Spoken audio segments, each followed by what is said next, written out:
इमाम अहमद रजा फरमाते हैं ये दुनिया मक्कार है, शहद दिखाए जहर पिलाए, शौहर कातिल डायन खुश, इस मुर्दार पे क्या ले जाए, दुनिया देखने वाली है, हमें करना क्या चाहिए था। आला हजरत से सुनो, वो तो निहायत सस्ता सौदा बेच रहे हैं जन्नत का, वो तो निहायत सस्ता सौदा बेच रहे हैं जन्नत का। हम मुफलिस क्या मोल चुकाए, अपना हाथ ही खाली है, हम मुफलिस क्या मोल चुकाए, अपना हाथ ही खाली है, हमें करना क्या चाहिए था। हज़रात मोहतरम, जब मेरे आका के हुस्न की बात आती है तो ऐसा लगता है उनके चर्चे करता रहो, उनके हुस्न, क्योंकि हम जीते ही उस हुस्न के लिए हैं, हम मरते ही हुस्न के लिए हैं। हमारा रोज का वजीफा है, हम ये पढ़कर सोते हैं, मेरे आका की मुद्दत हुई है, तेरी राह में अखियां बिछाते बिछाते, तेरी याद में, तेरी चाहतों में बड़े दिन हुए, घर सजाते सजाते। या रसूल अल्लाह, सुना है आप हर आशिक के घर तशरीफ लाते हैं, मेरे घर पर भी हो जाए चरागा, या रसूल अल्लाह, मेरे घर पर भी हो जाए चरागा, या रसूल अल्लाह। या हज़रात मोहतरम, हमें करना क्या चाहिए था, हमें करना क्या चाहिए। हम दुनिया में दिल लगा बैठे हैं। हज़रात आओ, एक नौजवान जो कर्जे में परेशान था, काफी कर्जे में परेशान था, जिन लोगों से उसने कर्जा लिया था उन लोगों ने उस पर केस कर दिया। केस करने के बाद काजी साहब के पास ये मामला पहुंचाया जाता है। काजी साहब कहते हैं इनका कर्ज अदा क्यों नहीं करता है। वो कहता है मैं परेशान हूँ, बीवी बच्चों को पालना मुश्किल हो रहा है, इनका कर्ज कहाँ से अदा करूंगा। कहा ये सब बहाने नहीं चलेंगे, 3 दिन का वक्त है, अगर तूने इनका कर्जा अदा नहीं किया तो तुझे जेल में डाल दिया जाएगा। अब काजी साहब का ऑर्डर होता है, वो परेशान हो जाता है, रोता हुआ बाहर जा रहा होता है। एक रास्ते में एक दरवेश मिलते हैं, वो कहते हैं क्यों रो रहा है, क्या बात है। उसने अपना गम बताया। गम बताने के बाद में वो दरवेश कहता है कि जा घर पर जा, कसरत से हुजूर को याद कर और हुजूर को याद कर। एक ये बात गौर से सुनना, एक दरवेश ने कहा था कि हुजूर को याद कर, क्योंकि वो हमारा दर्द समझते हैं, हमारा गम सुनते हैं। वो नौजवान घर जाता है, हुजूर को कसरत से याद करने लगता है।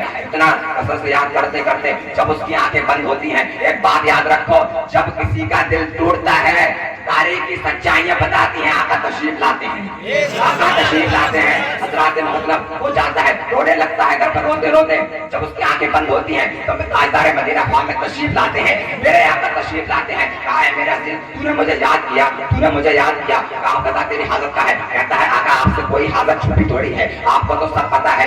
कहा मुझे 3 दिन का वक्त है। मेरे आका इरशाद फरमाते हैं बादशाह के दरबार में जाना, उससे कहना जो तेरी हालत है वो तेरी पूरी कर देगा। उसके पास जाना, वो कहता है आका वो बादशाह का दरबार है, बड़ा दरबार है, वो मेरी बात को मेरी कहाँ सुनेंगे, मुझे पहुंचने ही नहीं देंगे। कहा वो कोई आम आदमी नहीं है, वो मेरा आशिक है, मेरा चाहने वाला है। तू जिससे उससे कहना तू रोजाना सूरज निकलने से पहले अपने आका पर दुरूद पढ़ता है। ये बात मेरे सिवा और उसके सिवा कोई नहीं जानता, यहाँ तक कि उसकी बीवी भी नहीं जानती। वो ये बात उसकी बीवी भी नहीं जानती। वो नौजवान सुबह उठता है, उसके पास जाता है, कहता है ऐ बादशाह मुझे अल्लाह के रसूल ने भेजा है। कहा कहाँ से चले आते हैं। कहा ये डायरेक्ट कह रहे हैं कि अल्लाह के रसूल ने भेजा है। वो पास आता है, कहा क्या बात है। कहा कर्जे में परेशान हूँ, कहा कर्जे में परेशान हूँ। तो बादशाह कहता है तो ये बोल तुझे जरूरत है, तू ये क्यों कह रहा है कि अल्लाह के रसूल ने भेजा है। कहा नहीं नहीं, मुझे अल्लाह के रसूल ने भेजा है और ये कहकर भेजा है तू अपने आका पर रोजाना 1000 मरतबा दुरूद पढ़ता है। और वो बादशाह अपनी कुर्सी से उछल जाता है और कहता है ये तो राज की बात है, ये तो किसी को नहीं बताती, ये तो मेरे और उनके बीच में है। कहा अगर ऐसी बात है तो आज तो मेरी मेराज का दिन है, ये तो आज तो मेरी मेराज का दिन है। ये बात सुनकर वो खजानों की चाबियां खोल देता है।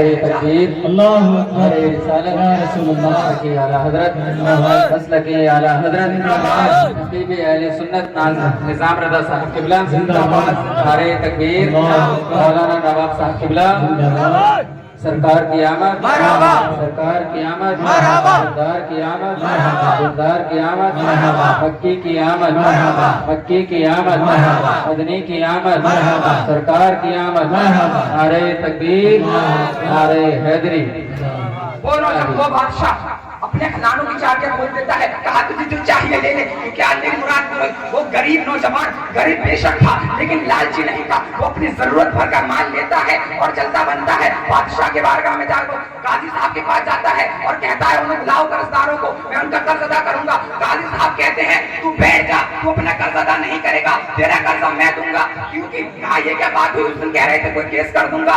काजी साहब कहते हैं उस दिन मैं तुझे जानता नहीं था, तेरे जाने के बाद में میں جب میں سویا تھا تو میرے خواب میں حضور تشریف لائے تھے اور تیری طرف اشارہ کر کے کہا تھا کہ اے میرے قاضی تیرے پاس دنیا بہت ہے، تو اس غریب کی مدد کر، اللہ تجھے جنت عطا کرے گا، میں اسی لیے تیرا قرض دینا چاہتا ہوں۔ یہ بحث چل رہی تھی، جن لوگوں نے کیس کیا تھا وہ کھڑے ہو جاتے ہیں، کہتے ہیں قاضی صاحب ہمیں معاف کیجیے، ہم نے ان کے اوپر کیس کیا اور ہم اپنا قرضہ معاف کرتے ہیں۔ وہ نوجوان باہر نکلتا ہے اور بس میں آ کر کہتا ہے کہ اتنا دیا سرکار نے مجھ کو جتنی میری اوقات نہیں ہے، یہ تو